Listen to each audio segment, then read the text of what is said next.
Hello बच्चों, स्वागत है आपका अपने चैनल पर। मेरा नाम है मनोज और आज हम करेंगे आपका जो क्लास 10 है उसका जो मैथ का चैप्टर 4.3 है ना, उसका क्वेश्चन नंबर 1 है। क्वेश्चन नंबर 1 है ना, पूरा सोल्व करेंगे। ठीक है, देखो इसमें क्या हमें सोल्व क्या करना है। इसमें बोल रखा है कि निम्न द्विघात समीकरणों के मूलों की प्रकृति ज्ञात करनी, यानी कि जो रूट्स होंगे ना उसका नेचर ज्ञात करना है, नेचर पता करना है कि ये नेचर, इसका नेचर कैसे है। तो मैं यहाँ पर आपको सबसे पहले बता देता हूँ कि आपके पास रूट्स निकालने का फॉर्मूला क्या होता है। देखो रूट्स निकालने का फॉर्मूला क्या होता है ना, तो आपके पास पता है ना फॉर्मूला क्या होता है। x equal to minus B plus minus root के अंदर क्या होता है बी स्क्वायर माइनस 4ac है ना, B square minus 4ac divide by 2a होता है। अगर देखो अब ये आपका क्या एक रूट है, तो रूट के अंदर देखो अब यहाँ इस रूट के अंदर क्या आ रहा है, ये आ रहा है ना बी स्क्वायर माइनस 4ac। तो हमें ये देखना है, देखो ये इस रूट के अंदर क्या नहीं आना चाहिए, नेगेटिव नहीं होना चाहिए, यानी कि ये पूरी संख्या क्या होनी चाहिए, नेगेटिव नहीं होनी चाहिए, है ना।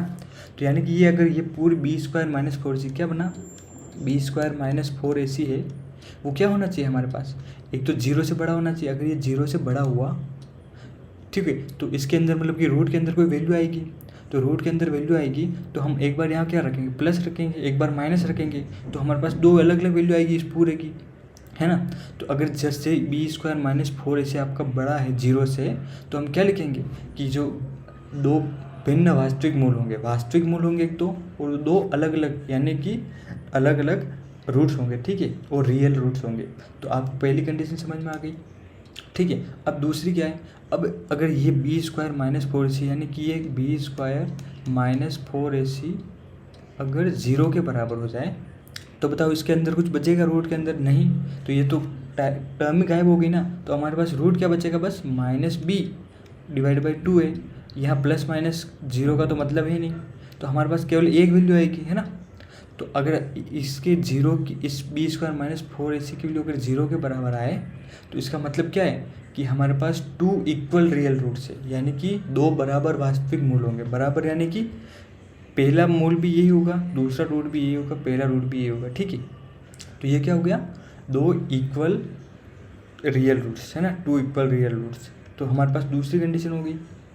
ऐसी तीसरी कंडीशन क्या है, अब बी स्क्वायर माइनस 4ac की अगर वैल्यू जीरो आ जाए, सॉरी नेगेटिव आ जाए, यानी कि जीरो से छोटी आ जाए, है ना, ये वैल्यू आ जाए, तो हमें पता है रूट के अंदर क्या आ जाएगा, माइनस की वैल्यू आ जाएगी। तो आप जब भी रूट के अंदर कोई भी जैसे माइनस की वैल्यू आ जाए, 5 आ जाए, कुछ भी आ जाए, माइनस की वैल्यू आ जाए, तो क्या होता है, वो रियल रूट्स होती, रियल नंबर होते ही नहीं, वो उसको बोलते हैं इमेजिनरी नंबर, यानी कि काल्पनिक संख्या बोलते हैं उसको, ठीक है। तो हम इसमें रियल रूट्स ढूंढ रहे ना, तो हम अगर ये वैल्यू नेगेटिव आ जाएगी, तो रूट्स के अंदर नेगेटिव, रूट्स के अंदर नेगेटिव मतलब पूरी वैल्यू नेगेटिव हो जाएगी रूट्स के अंदर, है ना। तो क्या होगा, नो रियल रूट्स, यानी कि कोई भी वास्तविक मूल नहीं होगा। कब नहीं होगा, जब बी स्क्वायर, जबकि आपका बी स्क्वायर माइनस 4ac की वैल्यू क्या होगी, जीरो से छोटी होगी, तब क्या होगा, कोई वास्तविक मूल नहीं होगा। और अगर बी स्क्वायर माइनस 4ac की वैल्यू जीरो के बराबर हुई, तो दो बराबर वास्तविक मूल होंगे। और बी स्क्वायर माइनस 4ac की वैल्यू अगर जीरो से बड़ी हुई, तो दो भिन्न मूल होंगे, ठीक है, और वास्तविक मूल होंगे। तो आपको आई होप अब यहाँ तक समझ में आएगा। तो अब हम करते हैं एक एक क्वेश्चन को सोल्व करते हैं ना। तो चलो स्टार्ट करते हैं, मैं इसको मिटा देता हूँ। तो देखो पहला क्वेश्चन क्या बोल रखा है, पहला क्वेश्चन बोल रखा है कि 2x स्क्वायर माइनस 3x, ठीक है, 2x स्क्वायर माइनस 3x, चलो मैं यहाँ लिखता हूँ। देखो पहला क्वेश्चन सोल्व करता हूँ मैं, 2x square minus 3x plus 5 is equal to 0। अब यहाँ पे देखो आप a की वैल्यू क्या है, एक बार हमें क्या निकालना, बी स्क्वायर माइनस 4ac की वैल्यू देखनी है ना, इसकी वैल्यू देखनी। तो इसके लिए हमें b की वैल्यू पता होनी चाहिए, a की वैल्यू पता होनी चाहिए, c की वैल्यू पता होनी चाहिए। अब कहाँ से आएगी, इस इक्वेशन से आएगी। तो हमें पता है एक्स स्क्वायर का जो कोफिशिएंट होता है क्या होता है, a होता है। तो यहाँ से a की वैल्यू क्या आ गई, 2 आ गई। तो मैं a की वैल्यू क्या रखता हूँ, 2 रख लूँ। ऐसी x का कोफिशिएंट क्या होता है, b। तो देखो b की वैल्यू क्या है, -3 है, -3 रख दी। और c की वैल्यू क्या है, देखो c की वैल्यू क्या है, 5, तो मैंने 5 रख दिया। अब ये a b और c की जो भी वैल्यू आई यहाँ से, वो हम क्या रखेंगे, इसमें रखेंगे, इस इक्वेशन में, ठीक है। तो इस इक्वेशन में रखेंगे, यानी कि b की जगह क्या रखेंगे, -3 रखेंगे। तो इसका स्क्वायर कर दिया। अब ये -4 इंटू a की वैल्यू क्या है, 2, तो 2 रखेंगे, इंटू सी की वैल्यू क्या है देखो 5, तो 5 रखेंगे। ठीक है, अब इसकी वैल्यू क्या है देखो, -3 का स्क्वायर कितना हो जाएगा 9 हो जाएगा प्लस का, और ये माइनस का 4 इंटू 2 कितने हो गए 8, 8 इंटू 5 कितने हो गए बताओ 40 हो गए। अब मुझे बताओ इसकी वैल्यू क्या आ रही है, इसकी वैल्यू क्या आ रही है बोलो, माइनस का 31 आ रहा है, और ये किसकी वैल्यू थी हमारे पास बी स्क्वायर माइनस 4ac की, यानी कि जो बी स्क्वायर माइनस 4ac था उसकी वैल्यू क्या आ रही -31 आ रही। तो बताओ ये -31 जीरो से बड़ी है या छोटी है, जीरो से छोटी है, तो यानी कि आपका जो बी स्क्वायर माइनस 4ac वो क्या हो गया, बी स्क्वायर माइनस 4ac क्या हो गया, जीरो से छोटा हो गया। अगर ये B square minus 4ac zero से छोटा हो गया तो हमारा बताओ कौन सी कंडीशन लगेगी, थर्ड वाली लगेगी बोलो, नो रियल रूट्स लगेगी नहीं लगेगी, है ना, समझ में आया आपको।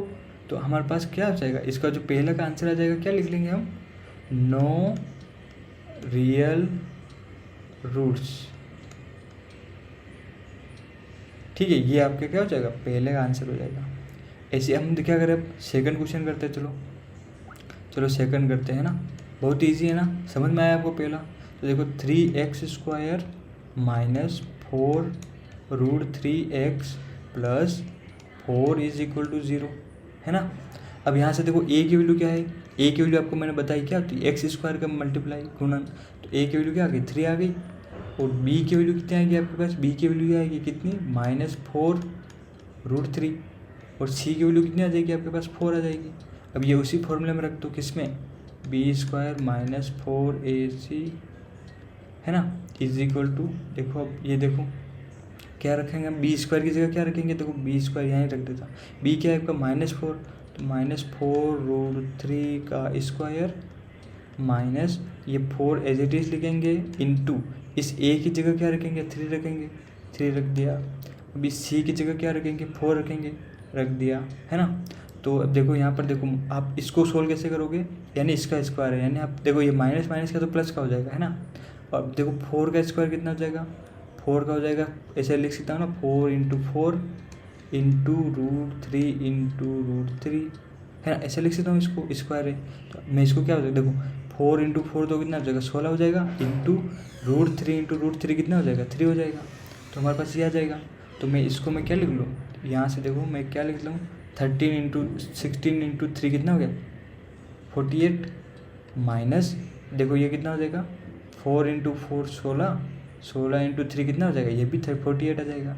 तो बताओ 48 - 48 क्या हो गया 0 हो गया। तो हमारे पास b² माइनस 4ac की वैल्यू कितनी आई 0 के बराबर आई, है ना। हमने b² माइनस 4ac तो निकाला था, तो ये किसके बराबर है 0 के बराबर आया, 0 के बराबर आया। तो बताओ कौन सी कंडीशन लगेगी, सेकंड वाली लगेगी, दोनों बराबर वास्तविक मूल्य यानी कि 2 इक्वल रियल रूट्स, है ना। तो हम क्या लिखेंगे इसके लिए, मैं चलो रेड पेन से लिखता हूँ 2 इक्वल रियल रूट्स, है ना, ये होगी, यानी कि 2 बराबर वास्तविक मूल्य है, सेकंड वाला आप लिख लेना, ठीक है। तो चलो अब थर्ड वाला क्वेश्चन करते हैं। थर्ड वाले में क्या देख रखा है देखो, चलो मैं इसको थोड़ा सा नीचे ले लेता हूँ। तो चलो थर्ड वाला क्या है, थर्ड वाला क्वेश्चन है 2x² माइनस 6x प्लस 3 = 0, है ना। तो यहाँ से आपकी a की वैल्यू कितनी आ जाएगी 2x यानी ये, है ना। b की वैल्यू कितनी आ जाएगी -6, c की वैल्यू कितनी आ जाएगी +3। अब आप किस में रखो, इसी में रखो b² माइनस 4ac में रखो, है ना। तो b की जगह क्या रखोगे -6 का स्क्वायर -4 इंटू a की वैल्यू कितनी है 2 इंटू c की वैल्यू कितनी है 3। तो देखो 6 का स्क्वायर कितना हो गया 36, माइनस ये कितना हो गया 4 × 2 8, 8 × 3 कितना 24, है ना।